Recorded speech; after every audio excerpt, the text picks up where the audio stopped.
After a trip to Aurora, Texas with a curious friend to see the legendary alien grave at the Aurora Cemetery, I was inspired to create this tattoo design and video. As you can see, I have a little spaceship beaming down upon a Texas map with Aurora marked. Since the UFO crashed into a windmill, I included it at the top of the design. At the bottom, you see a friendly alien depicted with a cross upon his forehead. The visitor did not survive the crash and received a Christian burial afterwards.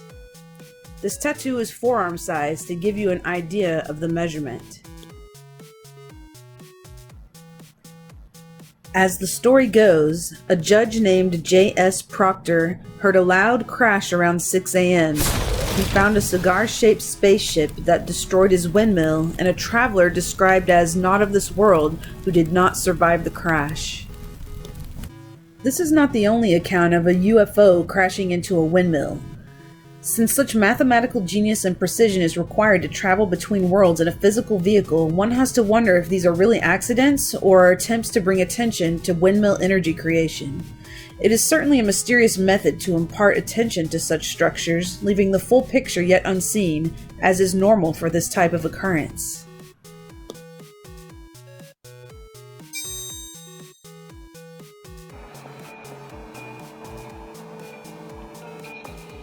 Aurora, Texas. This rural southwestern town covers an area of just over 3 square miles. Headstones at the local cemetery mark the final resting places of the area's hardworking ranchers and farmers. But one body allegedly buried here has no marker at all. The Aurora Cemetery was founded in 1861, right at the start of the war between the states. Texas State Historical Commission has a marker here that states the cemetery is well known because of a legend that a spaceship crashed nearby in 1897, and the pilot killed in the crash was buried here.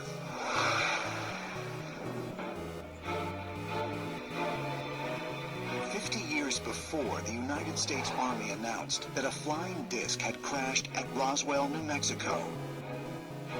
There was a report of a strange, unidentified object that crashed on the property of a local judge.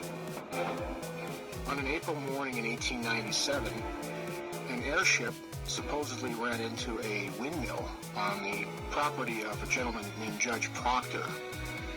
The ship exploded in flame and was burnt to a crisp, essentially.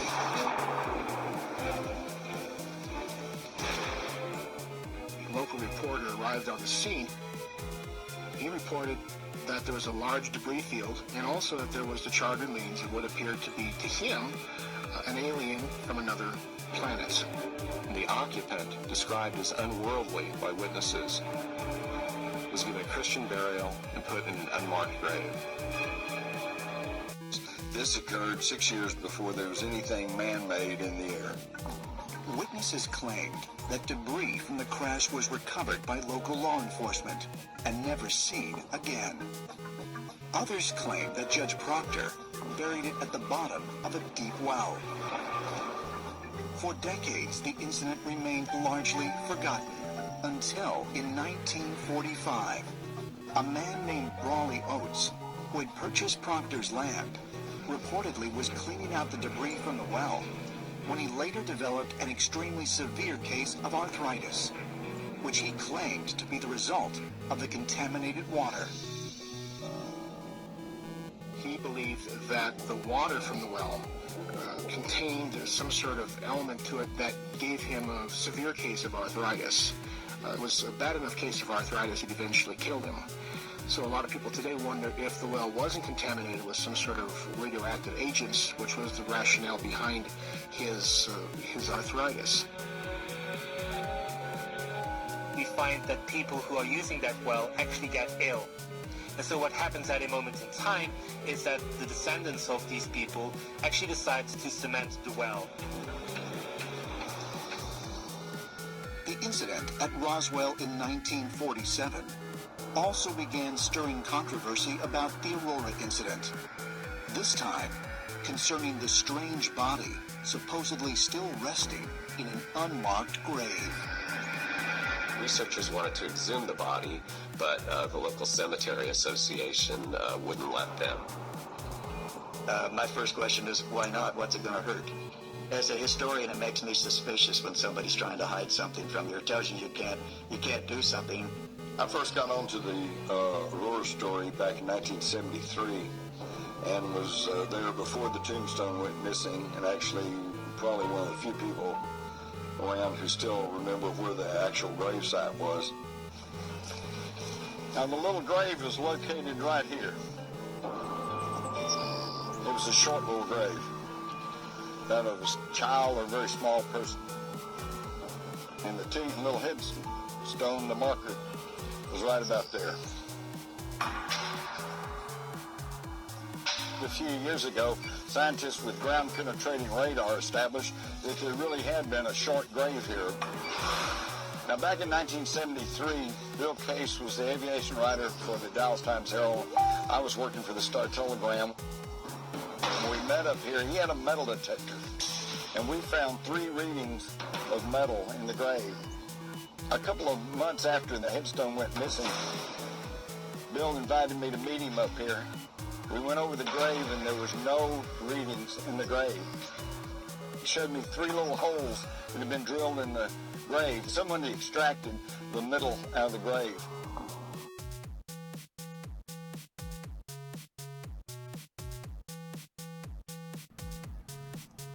In many of the news articles, the property owners stated that the metal the ship was made from was conjectured to be aluminum and had contaminated the well water.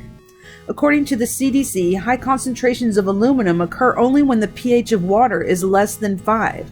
Most people who live in North Texas are aware that our water is known for being very alkaline. This property owner had a very severe case of rheumatoid arthritis. If you search scientific studies, you will find that the majority conclude that heavy metal toxicity can be a major contributor to many cases of rheumatoid arthritis. The city of Aurora is tiny and pretty much consists of this town marker, the cemetery, a Masonic taco shop, farms, and residences. The Aurora Cemetery has a very interesting history itself. The oldest known graves here date from the early 1860s and are those of the Randall and Rowlett families.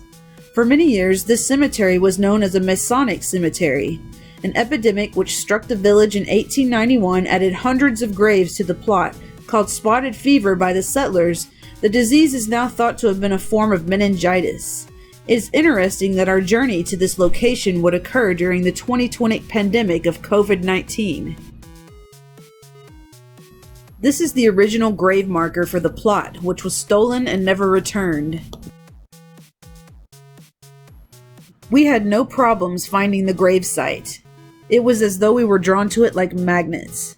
An oak tree has one of its arms covering the grave as though protecting it. It is a very peaceful place.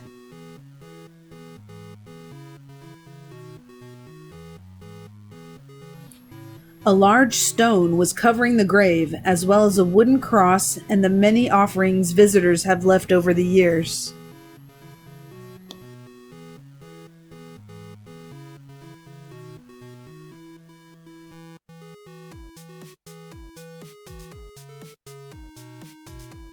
If you are interested in this art, please contact the Curious Biologist by any of these methods.